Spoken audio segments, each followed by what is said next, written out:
سورہ ملک کی آیات پر بیان چل رہا تھا کہ جو لوگ اپنے رب کے ساتھ انکار کرتے ہیں ان کے لیے جہنم کا عذاب ہے، وبئس المصیر، اور وہ بہت برا ٹھکانہ ہے۔ اذا القوا فیہا، جب وہ اس جہنم میں ڈالے جائیں گے، سمعوا لہا شہیقا وہی تفور، اس کی ایک چنگھاڑ ہوگی اور وہ کھول رہی ہوگی، تکاد تمیز من الغیظ، اتنا غصہ ہوگا جہنم میں، قریب ہے کہ پھٹ پڑے وہ غیظ و غضب سے۔ اللہ تعالیٰ نے جو بے جان چیزیں ہیں ان میں بھی ایک خاص قسم کی حس رکھی ہے سوچنے اور سمجھنے کی۔ دنیا میں جتنی بھی چیزیں ہیں نا، ان میں بھی کچھ نہ کچھ شعور ہے، چاہے وہ جاندار ہوں یا وہ بے جان ہوں۔ یہ ہمیں قرآن و سنت سے پتہ چلتا ہے۔ جیسے قرآن میں آتا ہے کہ داؤد علیہ السلام جب اللہ کی تسبیح بیان کرتے تھے تو پہاڑوں کو حکم ہوتا تھا، یا جبال اوبی معہ والطیر، اے پہاڑوں تم بھی جاؤ داؤد کے ساتھ اللہ کی تسبیح بیان کرو۔ یقیناً پہاڑ میں کچھ سمجھنے کی صلاحیت ہوگی، تبھی تو وہ اللہ کا حکم سن بھی رہا ہے اور اس پر عمل بھی کر رہا ہے، لیکن اس کی حقیقت ہمیں معلوم نہیں، اس کی گہرائی میں نہیں ہم جا سکتے۔ کچھ نہ کچھ شعور دیا ہے اللہ نے بے جان چیزوں کو بھی۔ آپ صلی اللہ علیہ وسلم جس ستون سے سہارا لے کے خطبہ دیا کرتے تھے، جب اس کو کٹوا دیا گیا، جب آپ صلی اللہ علیہ وسلم نے جگہ تبدیل کر لی تو وہ ستون سے رونے کی آواز آتی تھی جیسے ہانڈی کے کھولنے کی آواز ہوتی ہے۔ حالانکہ وہ بے جان ہے، مگر اس میں کچھ نہ کچھ شعور تھا کہ سرور انبیاء سردار عالم مجھ سے سہارا لے کے خطبہ دیتے، اس میں بھی کچھ شعور تھا، وہ بھی روتا تھا۔ اس کے رونے کو معجزے کے طور پر اللہ نے دکھا دیا۔ بے جان چیزوں میں بھی کچھ نہ کچھ اللہ نے شعور رکھا ہے۔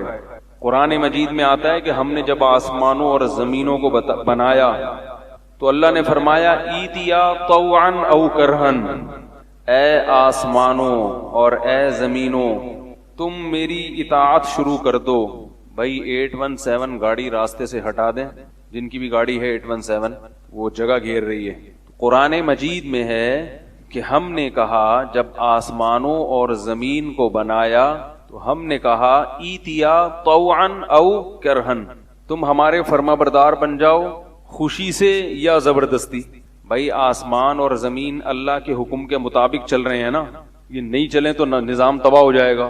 تو اللہ نے ان سے خطاب کیا، کلام کیا، کہا کہ اس کائنات کے سسٹم کو چلانے کے لیے اب تمہیں آپشن دے رہا ہوں، اپنی خوشی سے میری مرضی کے مطابق چلو، نہیں چلو گے تو پھر زبردستی چلاؤں گا، نہیں چلو گے تو جدھر کو گھمانا ہے جیسے کرنا ہے پھر چلاؤں گا زبردست۔ تو آسمانوں اور زمین نے کیا کہا؟ اتینا طائعین، اے اللہ ہم اپنی خوشی سے تیری اطاعت قبول کرتے ہیں۔ پتہ یہ چلا اللہ نے آسمانوں اور زمین کو بھی کچھ نہ کچھ شعور بولو بھائی دیا ہے۔ اور بھی اس کی قرآن میں مثالیں ملتی ہیں۔ وَإِن مِّن شَيْءٍ، اس کائنات میں جتنی بھی چیزیں ہیں وہ تمام کی تمام یسبح بحمدہ، اللہ کی حمد کے ساتھ اللہ کی تسبیح بیان کرتی ہیں۔ تو ہر چیز ہے کچھ نہ کچھ شعور۔ احد پہاڑ مدینہ میں ہے نا، احد، آپ صلی اللہ علیہ وسلم ایک غزوہ سے واپس آ رہے تھے مدینہ میں، جب مدینہ کی پہلی علامت ہے احد کا پہاڑ، جب نظر آتا ہے نا تو اس کا مطلب مدینہ شروع ہونے والا۔ جیسے ہم کراچی آ رہے تو ٹول پلازا پہ جو پولیس والے ہمیں نظر آتے ہیں تو ہم سمجھ جاتے ہیں ہمارا کراچی آ رہا ہے۔ حیدرآباد جاتے ہوئے دریائے سندھ، تو ایسے علامتیں ہوتی ہیں۔ تو مدینہ آتے ہوئے احد پہاڑ، احد یہ پہلی علامت تھی۔ ایک طرف احد ہے، ایک طرف سلع ہے۔ تو آپ صلی اللہ علیہ وسلم جب مدینہ کی طرف آ رہے تھے تو احد پہ نظر پڑی آپ کی، آپ صلی اللہ علیہ وسلم خوش ہوئے، فرمایا احد جبل یحبنا ونحبہ، احد ایک ایسا پہاڑ ہے جو ہم سے محبت کرتا ہے اور ہم اس سے محبت کرتے ہیں۔ آپ صلی اللہ علیہ وسلم کو احد پہاڑ سے محبت تھی اور آپ نے یہ بھی بتایا کہ احد کو بھی ہم سے محبت۔ تو پہاڑ بھی سمجھتا ہے، یعنی کچھ نہ کچھ اللہ نے اس میں بھی حص، کب سے ہزاروں سال سے وہ پہاڑ وہیں کھڑا ہوا ہے۔ مدینہ جب جائے نا تو احد پہاڑ کو محبت سے دیکھا کرے۔ انسان کو اپنے محبوب کے محبوب سے بھی محبت ہوتی ہے۔ ایک شاعر نے کہا ہے نا، حمامت جرع حومت الجند الاسجعی، فأنت بمرأ من سعاد ومسمعی، جن کو عشق ہوتا ہے نا ان کو یہ باتیں سمجھ میں آ جاتی ہیں. حمامۃ جرع حومۃ الجند لسجعی فأنت بمرأ من سعاد ومسمعی. کبوتری بیٹھی ہوئی ہے پہاڑ کے اس طرف. کبوتر تو سمجھتے ہیں نا کبوتری. کبوتری بیٹھی ہوئی ہے پہاڑ کے اوپر، اور شاعر کی محبوبہ ہے پہاڑ کی ارلی سائڈ. پنجابی میں کہتے ہیں نا ارلی سائڈ، دوسری سائڈ پہ. اب شاعر کو پہاڑ کی وجہ سے اپنی محبوبہ نظر نہیں آ رہی. کیا خیال ہے؟ ویسے تو پہلے ویسے بھی نظر نہیں آتی تھی، پہاڑ نہ بھی ہوتا، برقع ہوتا تھا، لیکن چلو برقعے میں تو آتی تھی نا، تو پہاڑ کی وجہ سے برقعے میں بھی نظر نہیں آ رہی. اب ضرورت ہی نہیں پہاڑ کی، وہ سیلفی لے کے بھیج دے گی وہیں سے.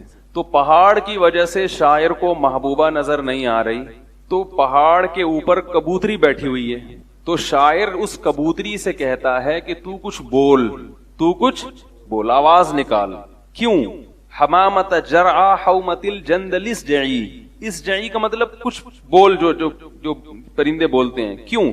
وہ اس لیے کہ جب میں پہاڑ کی چوٹی پہ تجھے دیکھتا ہوں، میری محبوبہ بھی وہیں دیکھ رہی ہے، تو ہم دونوں کی نگاہیں اس پوائنٹ پہ آ کے ٹکرا رہی ہیں. سمجھ میں آ رہی ہے بات؟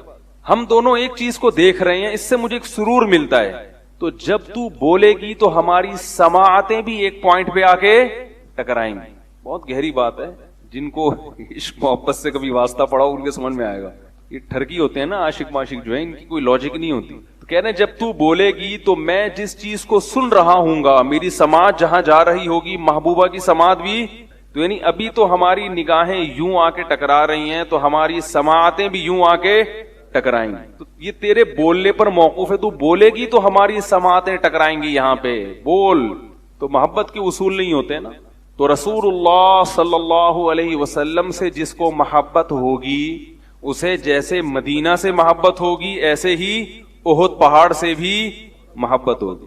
احد پہاڑ سے بھی محبت ہوگی. تو کتنی بڑی بشارت ہے. احد جب ہمارے حضرت یہ حدیث بڑے مزے لے کے پڑھا کرتے. بھائی بیٹھ جائیں.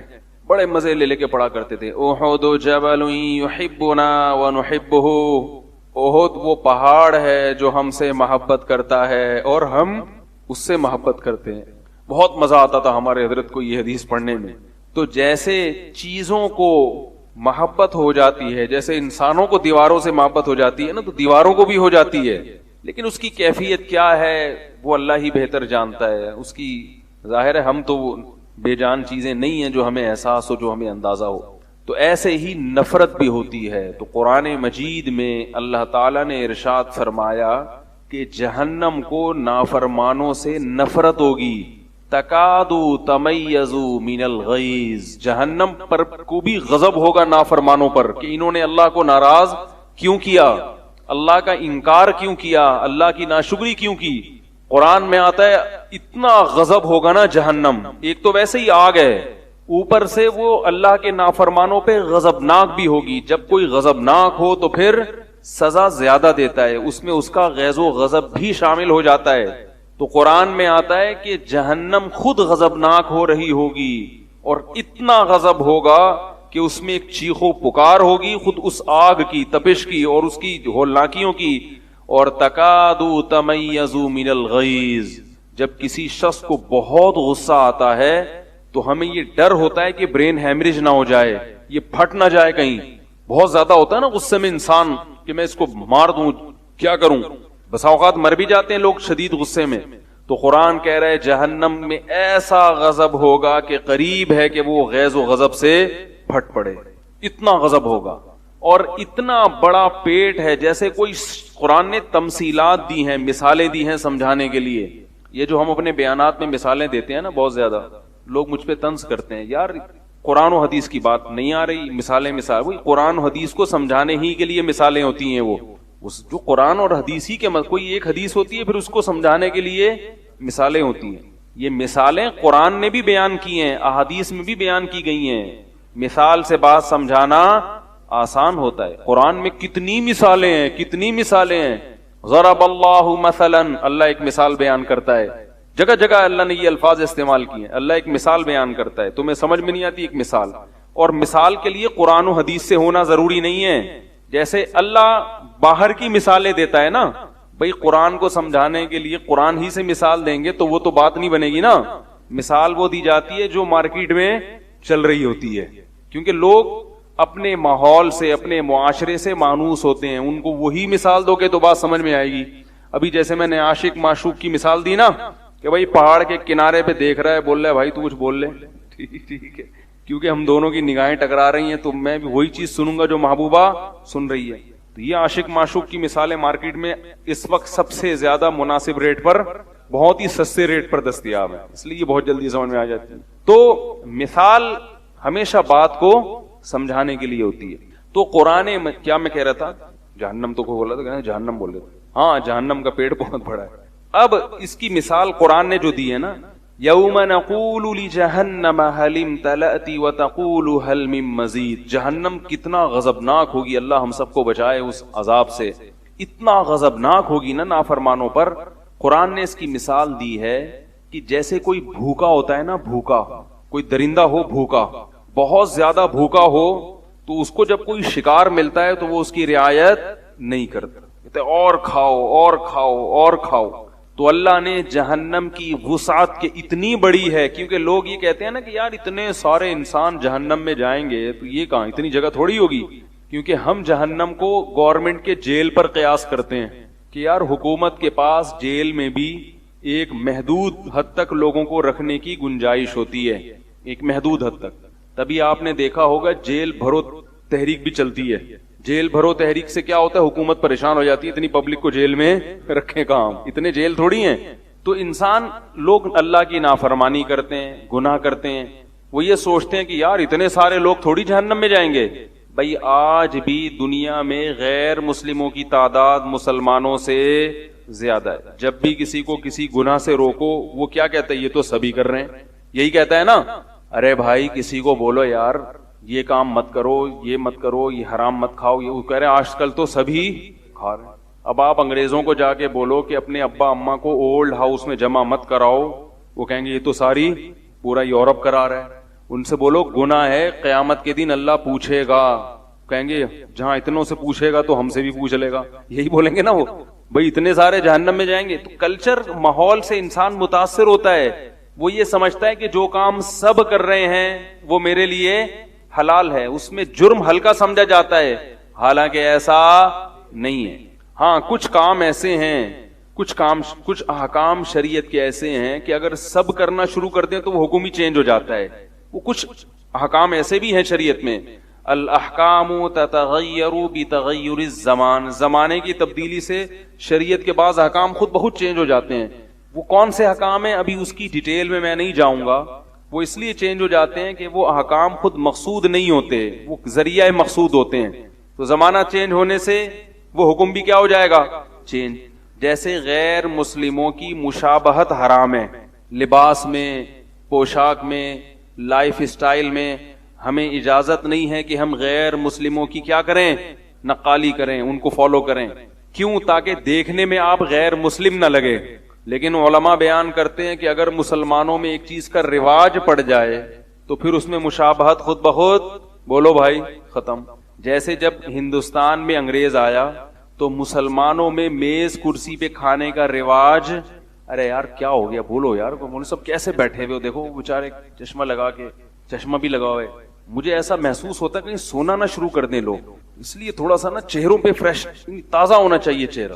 تو جب ہندوستان میں انگریز آیا, میں کتنا ٹھہر ٹھہر کے بول رہا ہوں نا, اس لیے کہ جلدی جلدی بولو نا تو وہ اوپر سے گزرنا شروع ہو جائے گی, کیونکہ آپ کو پھر زیادہ بیدار ہونا پڑے گا. اس لیے ہم آرام آرام سے ایک ایک لفظ کو بالکل بال کی کھال اتار کے صاف ستھرا کر کے واشنگ مشین میں دھو کے اس پہ نیل لگا کے آپ کے سامنے پیش کر رہے ہیں ایک ایک لفظ.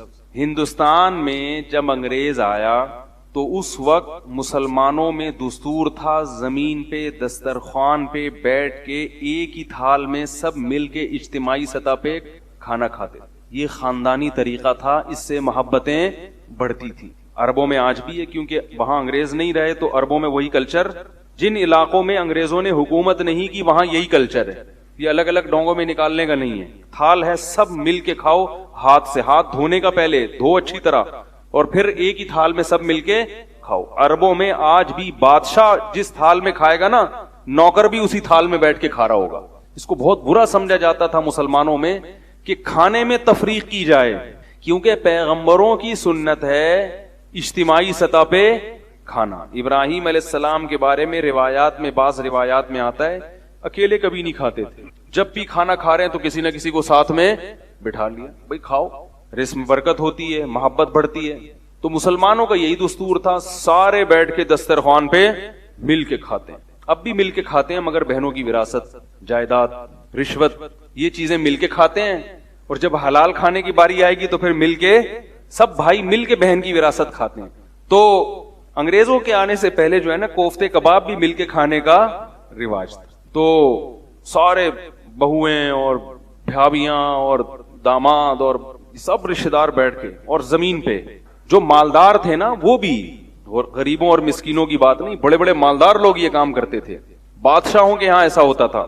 جب انگریز آیا تو اس نے میز, کرسی, کانٹے, چمچ, یہ تکلفات ساتھ لے کر آیا. ہاتھ دھونے کا ان کے ہاں چونکہ رواج نہیں تھا. یہ جو گوروں میں چمچے کانٹے آئے ہیں نا, یہ اس لیے آئے ہیں کہ ان لوگوں کے ہاں کھانے سے پہلے ہاتھ دھونے کا رواج نہیں تھا, بلکہ ہاتھ دھونے والے کو بے وقوف سمجھا جاتا تھا. آپ تاریخ اٹھا کے دیکھو, کھانے سے پہلے جو ہاتھ دھوتے لوگ اس کو سمجھتے پاگل ہے, یہ کیا حرکت کر رہا ہے بھائی. تو یہ بغیر ہاتھ دھوئے, آج بھی آپ دیکھیں جب کسی انٹرنیشنل ایئر لائن میں جا رہے ہوتے ہیں یا ہوٹلوں میں, تو وہ کھانے سے پہلے گیلا ٹیشو پیپر دے دیتے ہیں آپ, وہ اس میں جراثیم, اس میں کیمیکل ہوتا ہے جس سے آپ کے ہاتھ کے جراثیم, تو ان کو جراثیم سے بڑی چڑ ہے کیونکہ اس سے بیماریاں پھیلتی ہیں. تو ان کے ڈاکٹروں نے پھر یہ بتایا کہ بھائی بغیر ہاتھ دھوئے کھانا کھانے سے جراثیم پھیلتے ہیں. تو پھر انہوں نے بجائے ہاتھ دھونے کے یا تو وہ ٹیشو پیپر کیمیکل والے وہ شروع کر دیے کہ بھائی جراثیم کو مارو پہلے, یا پھر چمچے اور کانٹے اور چھری چاقو لے آئیے کہ کون ہاتھ دھوئے. تو یہ حقیقت بتا رہا ہوں, یہاں سے انگریزوں میں رواج آیا چمچے, کانٹے, چھری, سمجھ رہے ہو کہ بھائی ہاتھ تاکہ بھائی جو استنجا نہیں کر کے دھو رہے وہ کھانے سے پہلے ہاتھ کہاں سے دھوئیں گے. معذرت, میری مقصد کسی قوم کا مذاق اڑانا نہیں ہے, ان میں بعض خوبیاں ہم سے زیادہ آ گئی ہیں آج کل, اسلام کی بہت سی چیزیں انہوں نے لے لی, ہم نے چھوڑ دی, لیکن ایک میں تاریخی حقیقت بیان کر رہا ہوں. تو مسلمانوں میں رواج تھا ہمیشہ ہاتھ دھو کے کھانا کھانے کا. تو اب کیا ہوا ہے کہ جب انگریز آیا ہندوستان میں, اس نے میزیں, کرسیاں, تکلفات شروع ہو گئے کھانے میں. 10 آدمی کھا رہے ہیں تو 10 پلیٹیں, 4 ڈونگے, 25 چمچ. خواتین کے لیے کتنی مشکلات ہیں, وہ اس کی دھلائی, پھر یہ ٹینشن. اور وہ دیکھنے میں جو بھی ایسے کھاتا تھا لوگ کہتے تھے یہ کس سے متاثر ہے, گوروں سے, کیونکہ مسلمانوں کا یہ کلچر نہیں تھا. جیسے مسلمان اپنے ابو کو ابو کہتے تھے, امی کو امی کہتے تھے. انگریزوں کے آنے کے بعد پاپا اور مما. ایک صاحب ہیں ہمارے رشتے دار, ان کے ہاں پاپا بھی ہیں, آٹا بھی ہیں, وہ سن نہ رہے ہوں, ویسے سنتے ہیں پابندی سے, ابھی لائف بھی سن رہے ہوتے ہیں. خیر وہ کتنا بڑا مسئلہ نہیں ہے, ہمارے رشتے دار ہیں وہ. تو ہمارے کسی رشتے دار ان کے گھر گئے, انہوں نے بولا یار ان کے یہاں تو بیکری کا سارا سامان ہے. امی کو آٹا بولتے ہیں, ابو کو پاپا بولتے ہیں, تو رہ کیا گیا, چچا کو بسکٹ بول لو, تو بیکری کا سارا سامان. تو پاپا پر بھی علماء نے پابندی لگائی, بھائی ابو بولو, ابا بولو, اما بولو, امی بولو, پاپا مما کیا ہوتا ہے. لیکن آہستہ آہستہ آہستہ آہستہ مسلمانوں میں یہ چیز سرایت کر گئی. پھر چمچ سے کھانا یا میز کرسی پہ کھانا, اس کی علامت نہیں تھا یہ انگریز ہے, دیکھنے میں نہیں لگتا تھا. تو علماء نے کہا اب مشابہت والا عنصر اس میں بولو بھائی ختم ہو گیا, لہذا اب یہ جائز ہے. جائز ہے, البتہ خلاف سنت ضرور ہے. جائز ہونا الگ چیز ہوتی ہے, پسندیدہ ہونا الگ چیز. پسندیدہ نہیں, پسندیدہ یہی ہے زمین پہ بیٹھ کے کھائیں, دسترخوان بچھائیں جو سنت طریقہ ہے, اور ایک ہی تھال میں سب لوگ مل کے کھائیں. ہاتھ دھو لیں پہلے, سمجھ رہے, اور اس میں یہ بھی کیا کریں کھانے کے دوران انگلیاں نہ چاٹا کریں. انگلیاں چاٹنا بالکل آخر میں سنت ہے, جب کھانا کھا کے ختم ہو, وہی چاٹ چاٹ کے دوبارہ ڈال رہے ہوتے ہیں. اسی وجہ سے پھر ہم بھی کہتے ہیں یار ہمیں الگ نکال کے دے دو. گٹکا کھایا وہی یوں چاٹا, وہی انگلی ڈال دی اندر, اور پتہ نہیں کس کس طریقے سے وہ عجیب سا تمیز. جب اجتماعی کھانا سنت ہے پھر تمیز سے کھائے نا انسان, جتنی تمیز سے جائیداد کھاتے ہیں نا, تمیز سے پتہ ہی نہیں چلتا. ایسے پھر وہی چوسی ہوئی بوٹیاں اسی میں پھینک رہے ہیں, عجیب منظر ہوتا ہے. تو اس طرح نہیں سنت ہے. خیر, تو آج تو کیا ہو رہا ہے گھروں میں, اجتماعی کھاتے ہی نہیں ہے بیٹھ کے. بچہ کالج سے آئے گا, وہ اپنا کھانا لے کے چوہے کی طرح کسی کونے میں گھس جائے گا. وہ جیسے چوہے نہیں ہوتے, کچھ چیز کچن سے نکالی, بھاگا بھاگا پائپ میں گھس کے کھا رہے وہاں. بالکل یہ حساب ہے.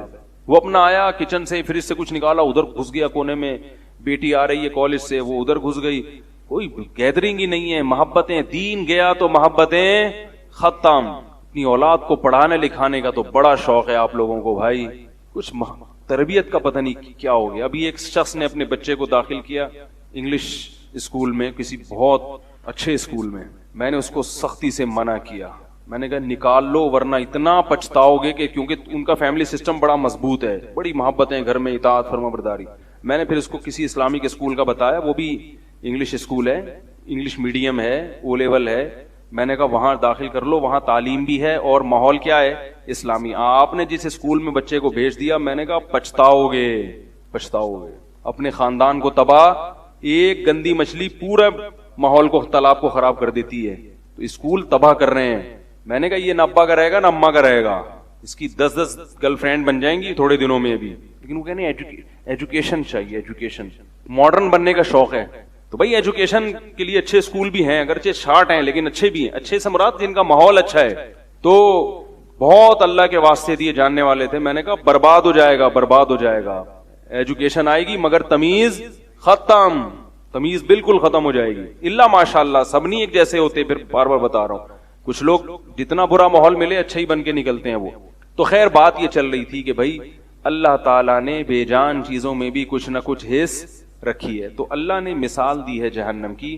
ہم جیسے یہ کہتے ہیں نا کہ یار یہ سارے کیسے جہنم میں چلے جائیں گے, ہر آدمی رشوت لے رہا ہے, ہر خاتون بے پردہ ہے چند کے علاوہ, اور بے نمازیوں کی تعداد نمازیوں سے زیادہ. فجر میں دیکھ لو کتنے ہوتے ہیں, ظہر میں دیکھ لو کتنے ہوتے ہیں, جمعے کے دن لگتا ہے جمعے میں ہی بس نماز فرض ہوئی ہے, اور بہت سے تو جمعہ بھی نہیں پڑھتے, جمعہ بھی انہوں نے گول کر دیا.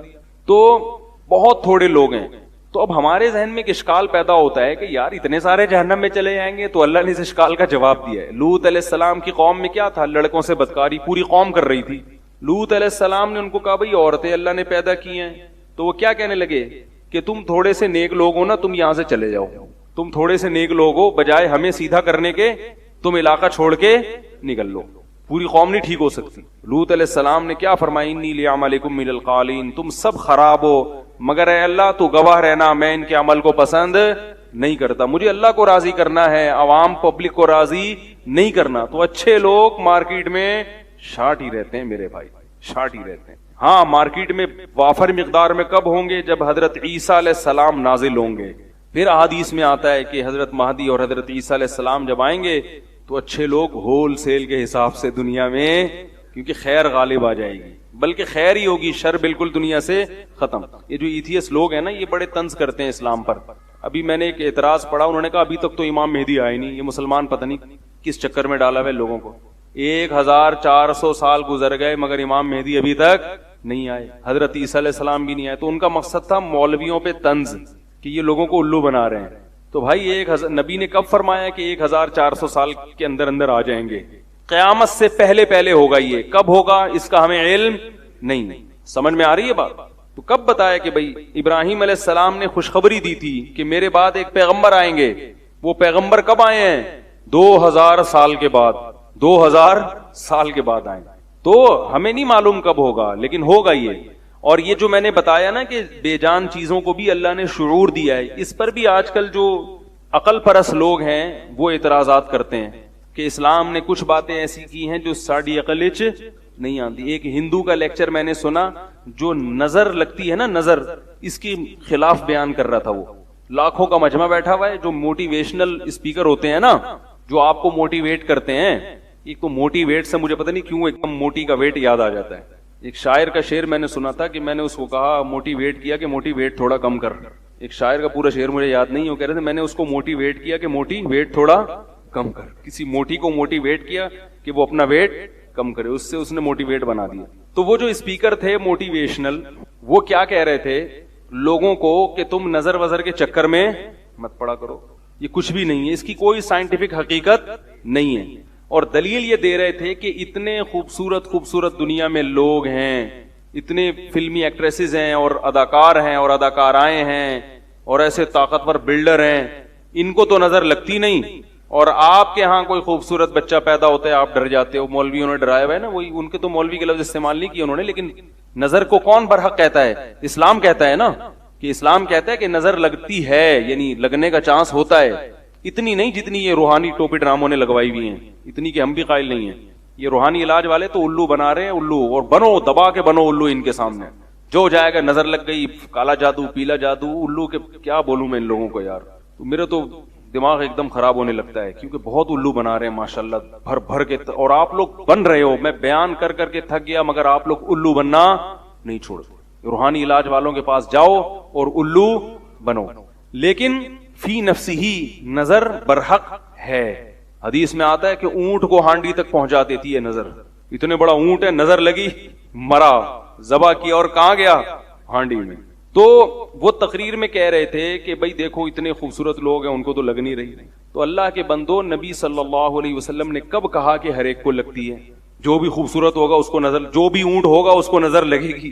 کچھ کو لگتی ہے اور بہت سو کو نہیں بھی لگتی. ایسی مثالیں دی جائیں گی. جب یاد رکھو، ایک بہت اہم پوائنٹ کی بات کر رہا ہوں، اللہ کرے سمجھ میں آ جائے. کیا کیا سمجھائیں یار، اصول بھی سمجھانے پڑتے ہیں.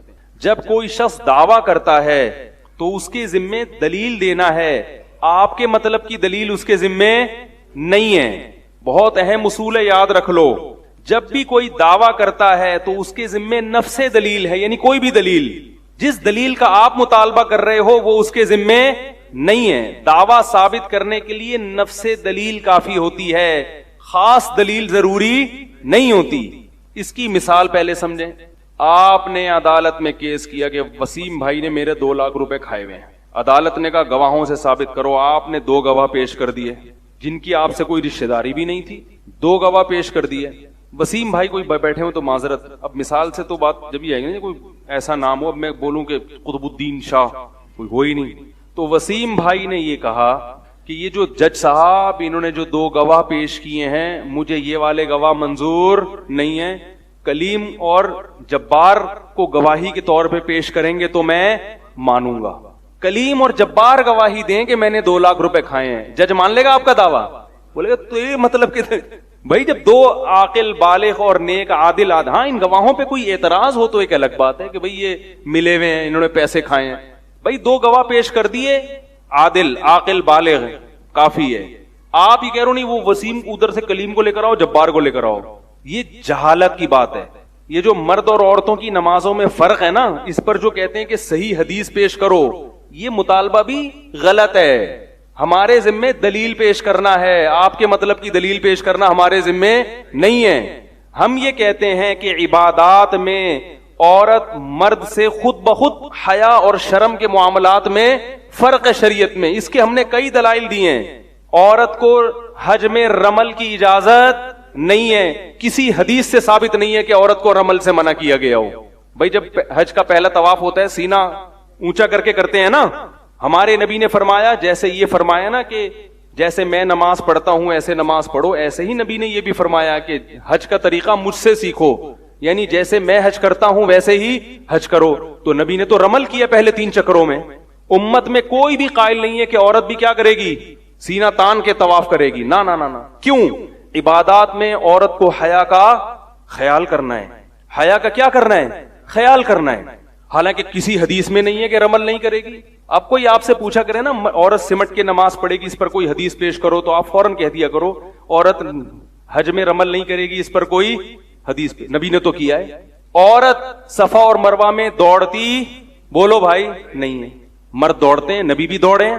کسی حدیث میں نہیں ہے کہ عورت کو دوڑنے سے منع کیا ہے. ایک میں نے یہ سوال اٹھایا تھا تو ایک فتنہ پرست ہے چینل پہ آج کل بہت آ رہا ہے. میں نے کہا سوال اٹھایا تھا کہ کسی حدیث میں نہیں ہے کہ عورت لبیک آہستہ آواز سے کہے گی، مگر پوری امت کیا کہتی ہے؟ عورت لبیک. حالانکہ حدیث میں کہیں بھی نہیں ہے. تو اس نے فوراً، ایک چینل ہے فتنہ پرست، اس نے ایک حدیث پیش کی، عبداللہ بن عمر کا ارشاد ہے کہ عورت کیا کرے گی؟ آہستہ لبیک کہے گی. واڑے واہ. ٹھیک ہے. جب ہم کسی صحابی کا قول پیش کریں تو وہ حدیث نہیں ہے، وہ کہتے ہیں حدیث صرف نبی کا قول ہے، اور آپ یہاں کس کی تقلید کر رہے ہو؟ صحابی رسول کی، حالانکہ آپ کے پاس کوئی دلیل نہیں ہے اس کی.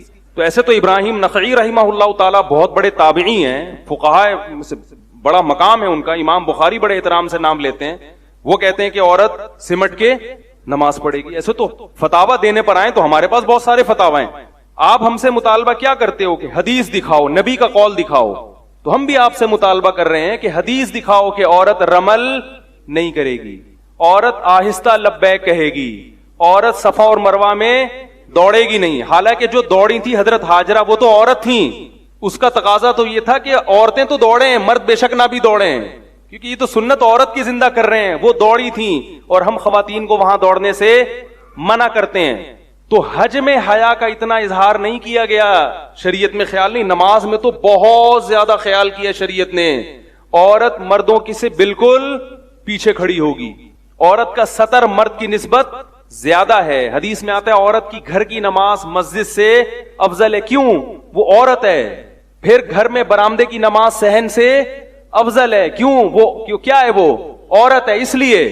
تو پھر عورت کو نماز میں بولنے کی اجازت نہیں ہے اسلام میں. اگر آپ سے نماز میں کوئی غلطی ہوئی, مرد سبحان اللہ کہیں گے, عورت کیا کرے گی؟ دایاں ہاتھ بائیں ہاتھ پہ مارے, آواز نہیں نکالے گی. حالانکہ عام حالات میں عورت کی آواز کا پردہ نہیں ہے, ضرورت کے وقت بول سکتی ہے, مگر نماز میں ضرورت کے وقت بھی نہیں بولے گی. نماز میں اگر بیٹا نماز پڑھا رہا ہے, ماں اور بیٹا مل کے نماز پڑھنا چاہتے ہیں, ماں بیٹے سے آگے کھڑے ہو کر امامت نہیں کرا سکتی, کیونکہ نماز میں ماں بیٹے کا فرق ختم, مرد اور عورت کا فرق آ جاتا ہے کہ یہ مرد ہے یہ عورت ہے, یہ پیچھے کھڑی ہوگی اور بیٹا آگے کھڑے ہوگا.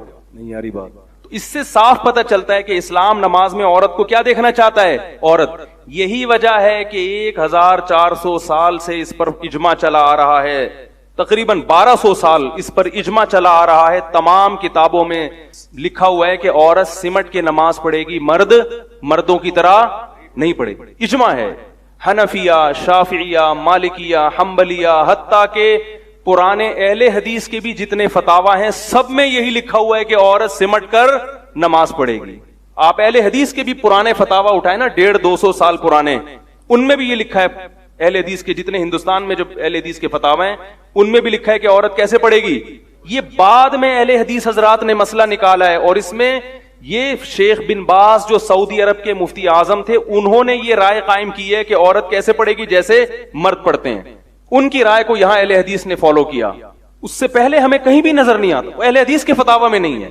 ایک مسئلے پر جب امت جمع ہو جائے تو اس کی مخالفت جائز نہیں ہے, کیونکہ حدیث میں آتا ہے لا تجتمع امتی علی ضلالہ, میری امت گمراہی پہ جمع نہیں ہو سکتی. تو یہ صدیوں سے علماء غلط فتوے دیتے آئے ہیں, وہ سارے غلط تھے اور اب لوگ صحیح ہونا شروع ہو گئے. حیرت کی بات ہے یا نہیں ہے یہ؟ تو اجماع بذات خود ایک دلیل ہوتی ہے. بعض لوگ کہتے ہیں امام بخاری نے ایک حوالہ نقل کیا ہے کسی تابعیہ سے کہ وہ مردوں کی طرح نماز پڑھتی تھیں, تو حوالہ خود اس کی علامت ہے کہ باقی ساری عورتیں اس دور میں عورتوں کی طرح پڑھتی تھیں. امام بخاری نے ایک روایت ملی تو انہوں نے نقل کر دی. جو چیز منفرد ہوتی ہے نا اس کو ہائی لائٹ کیا جاتا ہے. جیسے آپ کسی محلے میں گئے, ساری خواتین سمٹ کے پڑھ رہی ہیں, ایک آپ کو نظر آئی مردوں کی طرح, تو آپ روایت بیان کر دیں گے میں اس محلے میں گیا تو میں نے دیکھا ایک عورت کیسے پڑھ رہی ہے, بولو بھائی, اور مردوں کی طرح پڑھ رہی ہے. اس کا مطلب باقی ساری کیسے ہیں؟ یہ خود اس کی دلیل ہے. تابعین تبع تابعین کے دور میں سب عورتیں سمٹ کے پڑھتی تھیں. ایک خاتون کو امام بخاری نے نقل کیا ہے کہ وہ کیونکہ منفرد تھی سب سے. اس کی دلیل یہ ہے کہ امام بخاری نے کسی مرد کے بارے میں نہیں کہا کہ وہ عورت کی طرح نماز پڑھتے تھے. کیوں؟ اس لیے کہ مردوں کے بارے میں یہ سب جانتے ہیں کہ وہ مردوں ہی کی طرح پڑھتے تھے, اور عورتیں ساری عورتوں کی طرح. ایک خاتون نقل کر دی کہ وہ کس طرح. تو ہمارے جو اہل حدیث حضرات ہیں انتہائی احترام کے ساتھ, ہم ان کا بھی احترام کرتے ہیں, علماء کوئی بھی ہو ہمارے لیے قابل احترام ہے. فروعی مسئلہ, اختلافی مسئلہ, اس میں یہ نہیں کہ کوئی جنت جہنم کا معیار نہیں ہے یہ, لیکن میں سمجھتا ہوں کہ اس میں ہمارے جو اہل حدیث حضرات ہیں انتہائی احترام کے ساتھ ان سے بہت بڑی خطا ہوئی ہے اس مسئلے میں, بہت بڑی خطا. آپ اپنے پرانے فتاوا اٹھا کے دیکھ لیں اہل حدیث حضرات, اس میں بھی آپ کو ملے گا کہ خواتین سمٹ کے نماز. ممکن ہے شیخ بن باز سے پہلے بھی کسی نے فتوا دیا ہو, لیکن اس سے پہلے ہمیں صدیوں تک بڑے بڑے علامے گزرے. امام احمد ابن حنبل, ان کے شاگردوں نے ان سے نقل کیا ہے کہ عورت سمٹ کے نماز پڑھے گی. اللہ کے بندو, امام احمد ابن حنبل سے زیادہ کون حدیث جانتا ہے؟ امام شافعی سے زیادہ کون حدیث جانتا ہے؟ یہ بڑے بڑے علامے کے سارے معاذ اللہ بیکار لوگ تھے. کس طرف آپ امت کو لے کے جا رہے ہو؟ امت سب سے بدگمان ہو رہی ہے. یہ صرف دیوبندی بریلوی کا مسئلہ نہیں ہے, تو پوری امت ایک طرف ہے, آپ پوری امت کو دوسری طرف لے جا رہے ہیں. تو کیسی بات ہے کہ حدیث ان میں سے کسی نے بھی نہیں سمجھی. تو اب میں کہتا ہوں اہل حدیث ہی کے فتاوا دیکھ لینا پرانے, سب میں یہ لکھا ہوا ہے کہ سمٹ کے, کیونکہ وہ اس وقت یہ چیز تواتر سے چلی آ رہی تھی. کوئی جانتا بھی نہیں تھا اس کے خلاف. اسی طرح یہ جو عام موضوع پہ مسا ہے یہ بھی 15ویں صدی کی ایک نئی ایجاد ہے. عام موضوع پہ مسا ہمیں فقہا میں صدیوں تک اس کا کوئی تصور نہیں ملتا کہ عام موضوع جو بالکل جس میں پانی برے آرام سے چلا جاتا ہے اس میں لوگ, لیکن پوری دنیا میں رائج ہو گیا یہ. تو ہم اس وقت کو دیکھیں یا اس وقت کو دیکھیں. ایک صاحب مجھے کہنے لگے مصر کے علماء داڑیاں نہیں رکھتے اور وہ بھی قرآن و حدیث کی بات کرتے ہیں اور فقہا کا حوالہ دیتے ہیں. میں نے کہا اللہ کے بندو, آج سے 150-200 سال پہلے کوئی عالم دین آپ کو بغیر داڑھی کے پوری دنیا میں نظر نہیں آیا. اب کتابیں اٹھا کے دیکھو نا. اب مصر کے مولویوں کو ہم مانے اس زمانے کے. تو جب بے دینی آتی ہے, میں یہ نہیں کہہ رہا موضوع پہ مسا کرنا یہ دین یا بے دینی کا, اہل حدیث حضرات نے اپنے حساب سے اس میں قرآن و سنت ہی کو فالو کیا ہے. ان کی نیتوں پہ ہم شبہ نہیں کرتے, ہم مانتے ہیں کہ ان کا مقصد اتباع رسول ہی ہے. مگر میں یہ سمجھتا ہوں کہ ان سے اخلاص کے باوجود اس مسئلے میں اجتہادی خطا ہوئی ہے. اجتہادی خطا جب امام ابو حنیفہ سے ہو سکتی ہے, امام شافعی سے ہو سکتی ہے, تو میرے بھائی اہل حدیث علماء سے بھی ہو سکتی ہے. تو اس لیے میری گزارش ہے کہ ان کو ازسر نو اس مسئلے پر غور دوبارہ کرنا چاہیے. اور بعض اہل حدیث حضرات نے اس پہ آواز بھی اٹھائی ہے. خیر, پھر بھی اگر غور نہیں کرتے تو جیسے پڑھ رہے ہیں پڑھتے رہیں, ٹھیک ہے. اگر وہ یہ سمجھتے ہیں کہ نہیں ہم پھر بھی اسی کے قائل ہیں کہ عورت مردوں ہی کی طرح پڑھے گی, تو ٹھیک ہے پڑھیں, مگر حنفیوں پہ طنز نہ کریں. بس اتنا بھی کافی ہے. امت میں اختلاف نہ ختم ہو اتنا بڑا مسئلہ نہیں ہے, مگر آپس میں لڑائی اور نفرت بند ہونی چاہیے. یہ جو طنز والا لہجہ ہے نا کہ میں ان کو بولوں کہ یہ حدیث کا منکر اور وہ ہمیں بولیں کہ یہ حدیث کے منکر, اس سے آپس میں کیا پیدا ہوتا ہے, اختلاف پیدا ہوتا ہے. یہ کام کم از کم تو ہمیں کم از کم دفاع کی حد تک تو اپنی بات کہنے دینا کہ بھائی ہم قرآن و سنت ہی کو فالو کرتے ہیں, ہمارا مقصد اتباع رسول ہی ہے اور کوئی ہمارا مقصد نہیں ہے. اس لیے ہم یہ سمجھتے ہیں کہ خواتین جب اس طرح سے نماز پڑھتی ہیں, حیا کے ایک طرف اس کو بولنے کی اجازت نہیں دی جا رہی, ایک طرف وہ سجدے میں بالکل اسی طرح سرین اوپر کر کے نماز پڑھے, یہ ہم یہ سمجھتے ہیں کہ یہ, اور ہم نہیں سمجھتے امام ابو حنیفہ, امام شافعی, امام مالک, امام احمد بن حنبل اور یہ چاروں صدیوں سے جو فتوا, خود اہل حدیث علماء بھی ان کے فتوا بھی یہی سمجھتے ہیں کہ بھئی اسی طرح ہوگا. اس پر جو باقی روایات بھی ہیں, لیکن کچھ تو روایات ضعیف ہیں جو ہمارے حضرات پیش کر دیتے ہیں, حالانکہ وہ روایتیں ضعیف ہوتی ہیں. ہمارے والے بھی بعض دفعہ ایسا کرتے ہیں کہ صحیح ضعیف کی پرواہ کیے بغیر پر جو چیز بھی مل رہی ہے مارکیٹ میں اس کو لے آؤ. تو ہمیں روایت پیش کرنے کی ضرورت نہیں ہے. باقی فتاوا ہیں تابعین کے, وہ صحیح سند سے ثابت ہیں, اور کچھ روایات بھی ہیں مرسل احادیث ہیں, ان میں اختلاف ہے کہ مرسل حجت ہے یا نہیں, وہ لمبی بحث چلی جائے گی. تو میں یہ عرض کرنا چاہ رہا تھا کہ جو شخص دعویٰ کرتا ہے اس کے ذمے دلیل ہے, بس آپ جس قسم کی دلیل کا مطالبہ کر رہے ہیں وہ اس کے ذمے نہیں ہے. اب مرد اور خواتین کی نماز میں آپ کے بخاری کی حدیث دکھاؤ, فلانی حدیث دکھاؤ, یہ باقاعدہ ایسی حدیث دکھاؤ جس میں آتا ہے کہ نبی نے عورتوں کو حکم دیا کہ یوں سمٹ کے سجدہ کرو, اور ایسی واضح مرفوع روایت دکھاؤ.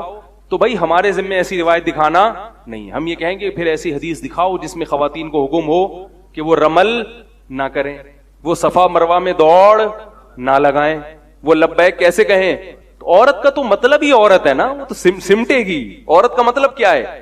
دیکھو اللہ تعالیٰ نے حضرت موسیٰ علیہ السلام کو جو خواتین آئی تھیں, جو لڑکیاں آئی تھیں موسیٰ علیہ السلام کو بلانے کے لیے, اللہ نے ان کی چال میں حیا کا تذکرہ کیا ہے. جاءت احداہما تمشی علی استحیاء, ان دونوں میں سے ایک حیا کے ساتھ چلتی ہوئی آئی. تو اللہ کو عورت کی چال میں حیا پسند ہے, تو نماز میں حیا پسند نہیں ہوگی کیا؟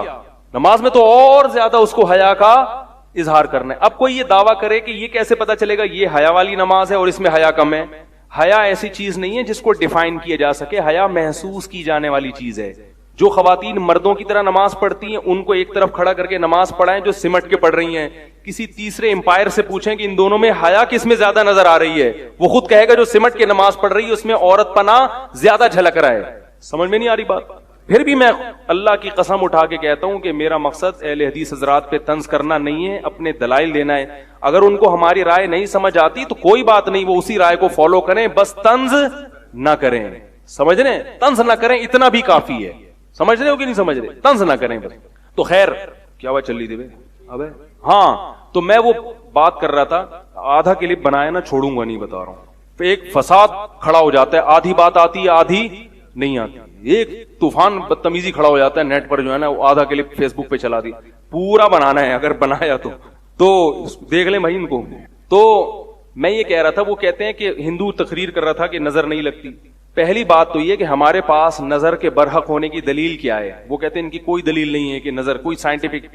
بات یہ کہ سائنس ہر چیز کی دلیل نہیں ہوتی.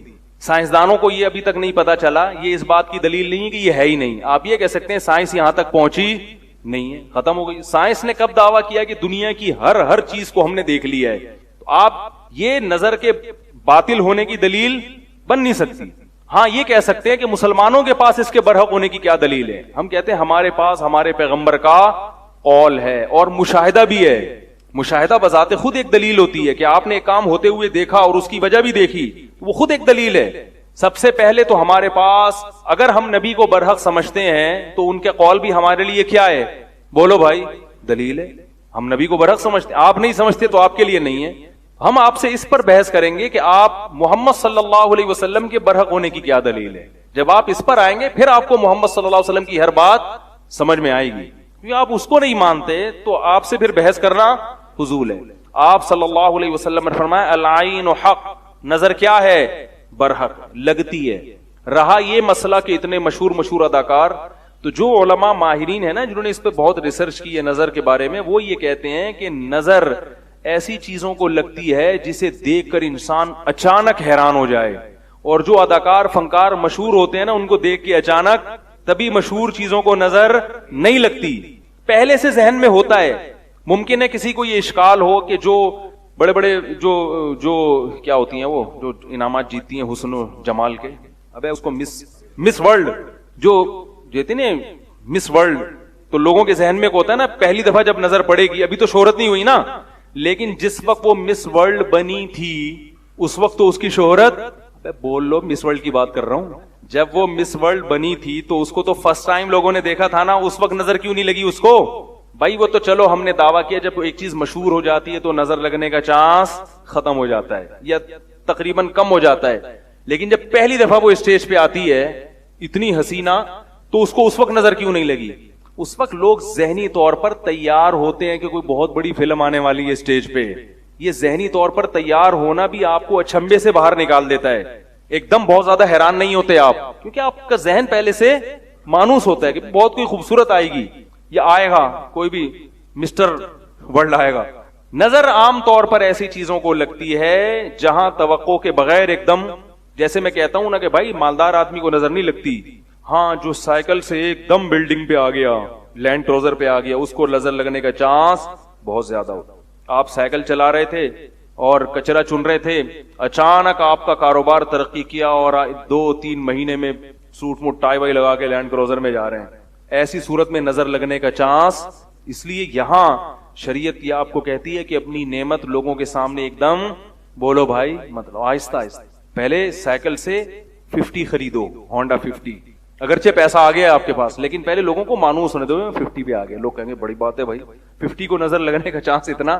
پھر رکشا لو، پھر چنچی پہ آؤ، پھر ایک ٹیکسی خرید لو پرانی سی 78-75 ماڈل، ٹھیک ہے نا. لوگ اس سے مانوس ہو جائیں گے بھائی بڑا ترقی کر رہا ہے. آہستہ آہستہ ترقی کر کے لینڈ کروزر تک پہنچو، ایک دم آسمان پہ پہنچ گئے تو نظر لگتی ہے حاسدین کی، جو جیلس ہوتے ہیں. حسد ہوتا ہے نا، ابے یار یہ ہمارے سامنے یہ ہے، تو وہ حسد کی نظر سے دیکھتے ہیں تو واپس سائیکل سے بھی، پہلے تو سائیکل پہ تھے اب سائیکل سے بھی کچرا کنڈی پہ آ گئے بالکل ہی.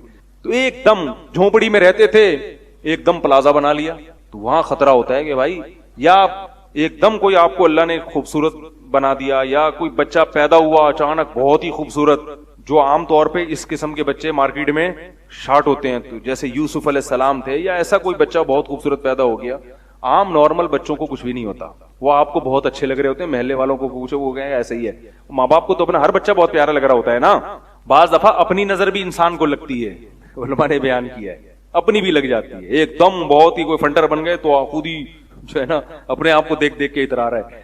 تو ایسی صورت میں ایک تو حاسدین سے احتیاط کرنی چاہیے، دوسرا کوئی بھی چیز جب دیکھیں تو ماشاء اللہ کہنا چاہیے، اللہ کی حمد و ثنا کرنی چاہیے. میں نے خود سنا ہے بہت لوگوں سے قربانی کے جانوروں کو نظر لگی ہے، ایک دم اتنا خوبصورت بیل لے آئے ہٹا کٹا، لوگ بھی حیران، اڑے یہ تو گدھے کی بھی گدھا بھی نہیں کبھی خرید سکا تھا، کیا لے آیا اس کو جب اسٹائل سے چلایا نظر لگی اور دھڑام سے اسی وقت گرا. صحابی کو نظر لگ گئی تھی اسی طرح سے, بہت خوبصورت جسم تھا ان کا, وہ کپڑے اتار کے نہا رہے تھے, کسی نے جب ان کو دیکھا دھڑام سے اسی وقت نیچے گر گئے وہ. تو ہاں اگر کوئی بیچارہ اندر سے ایکس رے نکلا ہوا ہے اس کا, وہ کپڑے اتار کے نہائے تو دوسروں کی نظریں اتر جائیں گی خود بخود. یہ جو لڑکے آتے ہیں نا میرے پاس, حضرت مجھے نظر, میں نے کہا آپ کو نظر لگنے کا کوئی چانس نہیں ہے, آپ نظر کے خاتمے کے لیے آپ کی جو چانپیں, جو جب آپ قمیض اتارتے ہیں, کیونکہ گٹکے اور پان نے نظر کا کانسیپٹ ہی کیا کر دیا ہے, ختم. گٹکے والے کو نظر نہیں لگتی, اتنے گٹکے کھا رہے ہیں اور پتہ نہیں کیا کیا ہو رہا ہے, تو ظاہر ہے صحتیں ہی نہیں ہے, تو نظر کے چانس ختم ہو گئے. تو جب بھی کسی کو دیکھیں, کوئی اچھی چیز ہو, خوبصورت چیز ہو, ایک دم کوئی پرکشش ہو, تو کیا کہنا ہے بھائی, ماشاء اللہ. ماشاء اللہ کا مطلب جو اللہ نے چاہا, یعنی یہ تو اللہ نے چاہا ہے تو اللہ نے ایسی, اللہ کا کمال ہے, اس کا کمال نہیں ہے. تو جب اللہ کی طرف نسبت کر دی جاتی ہے تو نظر لگنے کا امکان کم ہو جاتا ہے. تو خیر کہاں سے کہاں بات چلی گئی, تو میں یہ عرض کر رہا تھا اسی طرح بالکل جیسے وہ نظر کا انکار کرتے ہیں نا آج کل کے جو لبرل لوگ ہیں, وہ کہتے ہیں کچھ نہیں ہوتا, تو اسی طرح یاد رکھو وہ لوگ اس چیز کا بھی انکار کرتے ہیں کہ بے جان چیزوں میں کوئی حص نہیں. تو ہم یہ کہتے ہیں ہمارے پاس دلیل ہے, آپ کے مطلب کی نہیں ہے. آپ کہتے ہیں سائنسدانوں کی دلیل پیش کرو, ہم کہتے ہیں سائنسدانوں کی دلیل نہیں, ہمارے پاس اللہ کے رسول کی اور قرآن کی دلیل ہے. ہم اس کو دلیل سمجھتے ہیں کیونکہ ہمارے پاس قرآن اور سنت کے برحق ہونے کے دلائل قائم ہو چکے ہیں, تو ہم اس کو برحق سمجھتے ہیں. تو وہ دلائل یہی ہیں کہ اللہ نے ایک خاص قسم کی حص ان چیزوں کے اندر رکھی ہوئی ہے, تو وہی حص اللہ نے جہنم کی آگ میں بھی رکھی ہے, جہنم میں بھی رکھی ہے. تو ہم یہ کہتے ہیں نا کہ لوگ, ماحول اتنا برا ہو گیا, کیسے جہنم میں اتنے سارے لوگ جائیں گے, تو اللہ نے اس کو قرآن میں مثال سے سمجھایا ہے کہ جیسے کوئی بھوکا شیر ہوتا ہے نا, وہ کہتا ہے اور لے آؤ اور لے آؤ اور لے آؤ, تو قرآن کہتا ہے یوم نقول لجہنم هل امتلأت وتقول هل من مزید, جس دن ہم جہنم سے کہیں گے بتا کیا تیرا پیٹ بھر گیا, اتنے انسانوں کو میں نے تجھ میں ڈال دیا ہے. جہنم کہے گی اے اللہ هل من مزید, اور چاہیے اور چاہیے. اللہ ہم سب کو اس آگ سے محفوظ رکھے. تو اللہ نے بتا دیا کہ جہنم کا پیٹ بھرنے والا نہیں ہے. تم یہ نہ سمجھو اتنے لوگ جہنم میں چلے جائیں گے تو کیا ہوگا, اللہ کے پاس ٹھکانہ ہی نہیں ہے. فرمایا نہیں, جہنم کو بھوکا بنایا ہم نے, وہ لوگوں کو ہڑپ کرے گی. لہذا اپنے اعمال کی فکر کرو, پبلک کو مت دیکھو کہ قوم کدھر جا رہی ہے, تم سے تمہارے بارے میں سوال ہوگا. لوگ اگر زیادہ تر گناہوں کی طرف جا رہے ہیں, اس ماحول کو دیکھ کے متاثر مت ہو, بھر دے گا اللہ جہنم کو. اللہ ہم سب کو محفوظ رکھے. مہر اگر پہلی رات نہیں دیا, بعد میں کب تک؟ مہر بیوی کا حق ہے, جب چاہے وہ مانگ لے, ٹھیک ہے نا, نہیں دیا تو کوئی بات نہیں, دیا مانگے گی تو دینا پڑے گا. ہندوستان پر خاندان آئی کیا ہے, غلامان نے برسوں حکومت کی. قطب الدین ہے بکل تماشا اپنے ایک بیان میں غلاموں کو بھی کہ غلاموں کو کبھی حکومت نہیں ملا. آپ اس کی پتہ نہیں بھائی, یہ غلاموں کو کبھی حکومت نہیں ملی, میں نے تو ایسا کچھ نہیں کہا یار. اسلامی تاریخ میں کئی بار غلام حکمران بنے. ایک خاتون کہتی ہے کہ پردہ نظر میں ہونا چاہیے, بات کپڑوں کی نہیں ہوتی, ذہنی. تو پھر بالکل جو پہنا ہوا ہے وہ بھی اتار دو بھائی. اگر پردہ صرف نظر کا ہوتا ہے تو جو پہنا ہوا ہے اس تکلف کی بھی کیا ضرورت ہے. مودی صاحب نماز کے بارے میں بیان فرمائیے. آج کل لوگ دنیاوی کام کے لیے نماز چھوڑ دیتے ہیں. بالکل, اصل میں نماز کا امتحان ہی جب ہے جب آپ کو کوئی کام ہو. کوئی کام نہ ہو تو پھر تو آدمی کچھ بھی نہیں کرے گا, تو چلو مسجد میں ہی آ جاؤ. کام ہو تو پھر ہے نماز, سمجھ رہے ہو. ثواب بھی قرآن میں اللہ کیا کہتے ہیں کہ فی بیوت اذن اللہ ان ترفع ویذکر فیہا اسمہ یسبح لہ فیہا بالغدو والآصال رجال لا تلہیہم تجارۃ ولا بیع عن ذکر اللہ. اللہ فرماتے ہیں مسجدیں وہ گھر ہیں جہاں کچھ ایسے لوگ ہوتے ہیں جن کو تجارت اللہ کی یاد سے غافل نہیں کرتی. پتہ چلا تجارت بزنس کھینچتا ہے اور وہ مسجدوں میں آ کے نماز پڑھتے ہیں. تو اللہ نے فرمایا ایسے لوگوں میں محبوب ہیں. قرآن میں اللہ تعریف کر رہا ہے. یہ نہیں اللہ نے کہا مسجدوں میں ایسے لوگ ہوتے ہیں جو فارغ دھندا کوئی بھی کام نہیں ہوتا تو مسجد میں آگے بیٹھ جاتے ہیں. اللہ نے فرمایا بزنس, تجارت, دکان ان کو اپنی طرف کھینچتی ہے, مگر وہ کہاں جاتے ہیں؟ مسجد میں جا کے عبادت کرتے ہیں. یہ ہیں وہ لوگ جن سے اللہ محبت کرتا ہے. حرام لقمے کے بارے میں بتائیں, کیونکہ حرام کھانے میں کوئی ڈر نہیں لگتا. بہت بری بات ہے بھائی, پھر اس پہ تو تفصیلی بیان ہوگا نا. اگر ہم اس گیدرنگ والی دعوت پر نہیں جاتے تو لوگ ناراض ہوتے ہیں اور تانا دیتے ہیں کہ یوں تو یونیورسٹی میں بھی یونیورسٹی میں مجبوری میں جا رہے ہیں. ہم یونیورسٹی میں بھی مس گیدرنگ کے قائل نہیں ہیں, لیکن دعوت کھانا کوئی مجبوری نہیں. اگر وہاں مس گیدرنگ کا انتظام ہے تو وہاں جانے کی اجازت نہیں ہے, کیونکہ دعوتوں پہ جو مس گیدرنگ ہے وہ اور اسٹائل کی ہوتی ہے. اس میں خواتین کا لباس دیکھو, بیہودہ لباس, عورت کو خوشبو لگا کے مردوں کے سامنے آنے کی اجازت نہیں ہے. وہاں سب بن ٹھن کے آئی ہوئی ہیں, خوشبو لگا کے آئی ہوئی ہیں, کہاں سے اجازت ہو گئی؟ مغرب کی اذان سے 25 منٹ پہلے نفل پڑھ سکتے ہیں. مغرب کی آذان کے بعد اگر جماعت میں ٹائم ہو تو نفل پڑھ سکتے ہیں، بلکہ پڑھنا چاہیے. سمجھ رہے ہو؟ حدیث سے ثابت ہے. کلپ سو رہے ہوتے ہیں یار، ان کو پتہ ہی نہیں. احناف کے ہاں مغرب کی آذان کے بعد نفل پڑھنے پر پابندی نہیں ہے. ہاں احناف کے ہاں یہ ضرور ہے کہ مغرب میں امام کو چاہیے جلدی کرے. امام کو کیا چاہیے؟ مغرب کی نماز میں جلدی کرے. اور یہ حدیث سے ثابت ہے. رسول اللہ صلی اللہ علیہ وسلم مغرب میں اتنی جلدی کرتے تھے، صحابہ کہتے ہیں کہ کننا نتبادر الی السواری، ہم ستونوں کے پیچھے دوڑتے تھے جلدی سے 2 رکعت پڑھ لیں. اس حدیث سے یہ مترشح ہوتا ہے، مفہوم ہوتا ہے کہ باقاعدہ نبی کی طرف سے وقت نہیں دیا جاتا تھا، لیکن جتنا ٹائم نبی صلی اللہ علیہ وسلم کے مصلی تک پہنچنے میں گھر سے ہوتا تھا اس میں صحابہ جلدی جلدی 2 نفل پڑھ لیا کرتے تھے. ہم بھی یہ کہتے ہیں کہ اذان کے فوراً بعد امام نماز کھڑی کرے. اگر امام کسی وجہ سے تاخیر کر رہا ہے، جیسے میں 2 منٹ تاخیر کرتا ہوں اس لیے کہ اذانوں کے بعد لوگوں کے لیے پہنچنا مشکل ہو رہا ہے، تو اگر امام کسی وجہ سے بھی تاخیر کر رہا ہے تو اس دوران خالی بیٹھنے سے بہتر کیا ہے؟ 2 رکعت نفل پڑھ لیں. تو یہ فقہ حنفی میں بھی جائز ہے. اور فقہ حنفی میں کیوں جائز نہیں ہوگا؟ جب حدیث سے ثابت ہے تو فقہ حنفی میں بھی جائز ہوگا نا. ہاں امام کو چاہیے کہ وہ کیا کرے، اگر وہیں بیٹھا ہوا ہے تو جلدی نماز شروع کر دے. اس پر اور بھی دلائل ہیں، یہ پورے نہیں ہیں. کلپ نہیں بناؤ بھائی، ادھورے دلائل پہ لوگ حدیثیں پیش کرنا شروع کر دیتے ہیں. بہت ساری روایت دوسری طرف بھی ہیں، اس کے جوابات بھی ہیں. یا بناؤ تو پھر پوری بات کے ساتھ بناؤ. مفتی صاحب اگر فجر کی نماز سے پہلے سنتیں نہ پڑھ سکیں تو کیا جماعت فوراً بعد نہیں پڑھتے؟ اشراق کے وقت پڑھیں. پھر نقل اتارنے پر 20,000 روپے ٹیکس لگ گیا، اس کے بارے میں کیا رائے؟ کیا مطلب؟ شادی کرنے پر 20,000 روپے ٹیکس لگ گیا. کسی نے بتایا کہ پی ٹی آئی والوں نے شادی ہال میں شادی کرنے پر 20,000 روپے کا ٹیکس لگایا ہے. تو لوگ میرے پاس شکایتیں لے کر آ رہے تھے، یہ وہ حکومت ہے جس کے بارے میں آپ کہتے ہیں کہ وزیر اعظم کا ساتھ دو. میں کہتا ہوں نا کہ بھائی جو بھی اختلافات تھے وزیر اعظم سے، پی ٹی آئی سے، آپ اپوزیشن میں تھے نہیں تھے، وہ ایک الگ بحث ہے. میں یہ نہیں کہہ رہا اپوزیشن والے غلط تھے یا صحیح تھے، لیکن جب ایک وزیر اعظم بن گئے، ایک نیا وزیر اعظم بنائے، تو بھائی ہمیں چاہیے کہ بھرپور طریقے سے ساتھ دیں تاکہ کل وہ یہ نہ کہہ سکیں کہ پبلک نے میرا ساتھ نہیں دیا. تو تمام تر اختلاف جن کو بھی جو بھی اختلافات ہیں، میں یہ بھی نہیں کہہ رہا مجھے بھی اختلافات ہیں، نہ میں یہ بتاؤں گا کہ ہیں نہ یہ بتاؤں گا کہ نہیں ہے. ان باتوں کا کوئی فائدہ نہیں ہے. میں بولوں گا ہیں تو پھر پبلک پوچھے گی کیا ہے، میں بولوں گا نہیں ہے تو بولیں کیوں نہیں ہے، کسی حال میں چھوڑتے نہیں ہیں. تو میں ایک عمومی بات کروں گا جو شریعت کی بات ہے. بھائی نیا چہرہ آیا ہے، ایک فریش چہرہ ہے، پرانے والوں کا تو کرپٹ ہونا بہرحال ثابت ہو گیا نا، وہ مہر لگ گئی ہے.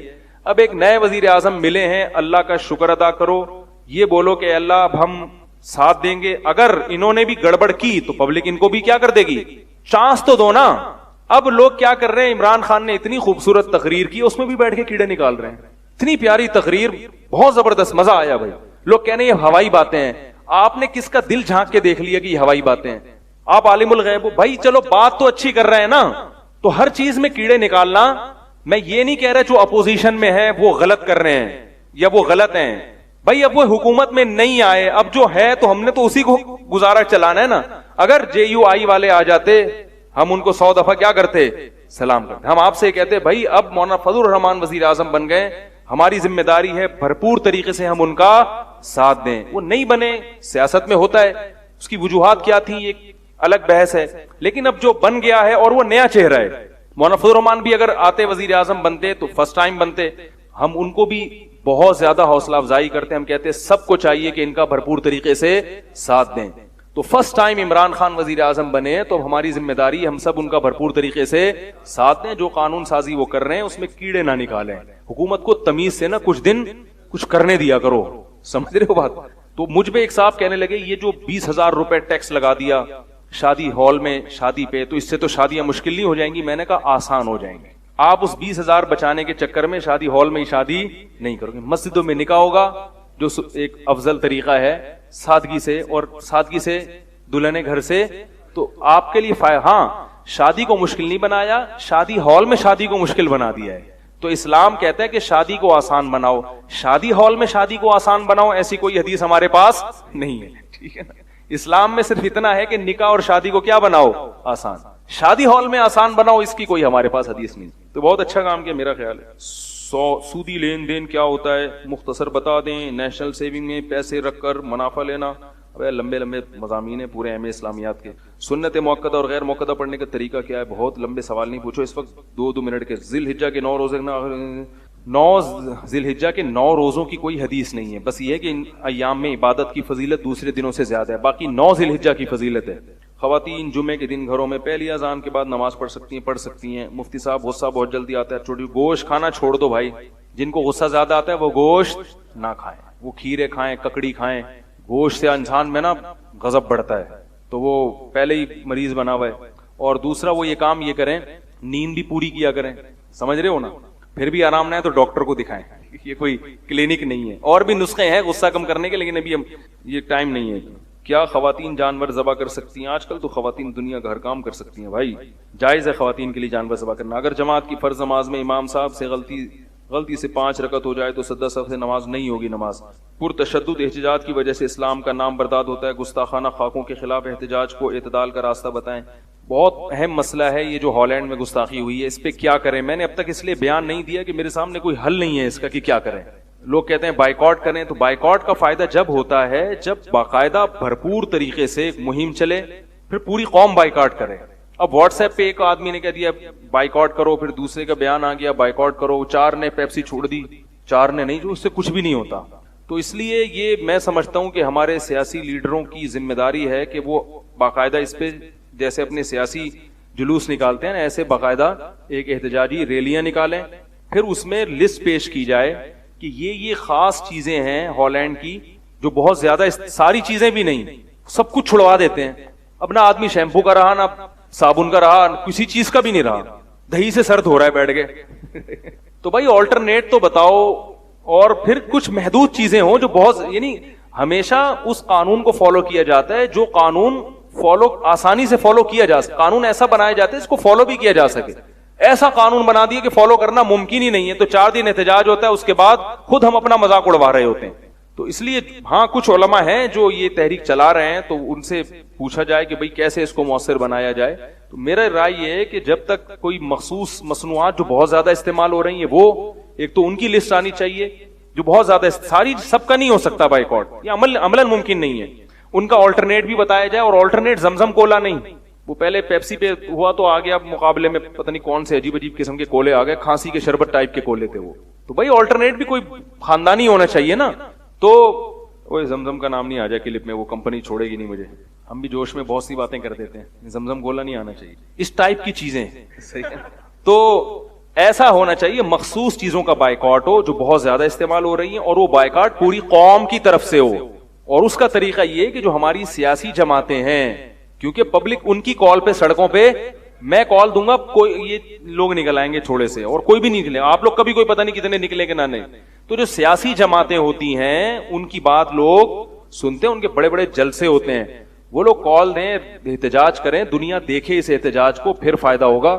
تو باقی یا حکومت کچھ ایسا اقدام کرے، ایکشن لے اس پہ کہ بھائی ہم جب تک ہالینڈ یہ گستاخی جو خاکے جو ہے نا ان کو یعنی یہ ان کی نمائش بند نہیں کرتا، اس وقت تک ہم آفیشلی اپنے ملک میں ان تمام چیزوں پر پابندی لگاتے ہیں۔ اس طرح کا جب تک بھرپور نہیں ہوگا تو میرے اور آپ کے فلاں نے وہ صابن خریدنا چھوڑ دیا فلاں، اس سے کچھ بھی نہیں ہوتا، اور پھر تھوڑے دنوں میں نے دیکھا ہے جو علماء احتجاج کر رہے ہوتے ہیں وہی صابن استعمال، وہ خود تھک جاتے ہیں، کب تک احتجاج کریں بھائی، کوئی فائدہ تو ہو نہیں رہا۔ تو یہ بھرپور طریقے سے اور ہونا ضروری ہے، یہ بہت ضروری ہے یہ ہونا، لیکن اس طریقے سے ہو تو کام ہوتا ہے، ورنہ پھر اپنا مذاق اڑوانے والی بات ہے، بجائے فائدے کے الٹا وہ دیکھتے ہیں کہ یار انہوں نے 4 دن بائیکاٹ کر لیا، اس کے بعد ہی ہم سے زیادہ یہ چیزیں استعمال کر رہے ہیں، پھر وہ آئندہ کے لیے ان ہمارے احتجاج اور بائیکاٹ کی ویلیو ختم ہو جائے گی۔ تو بائیکاٹ ہو تو ذرا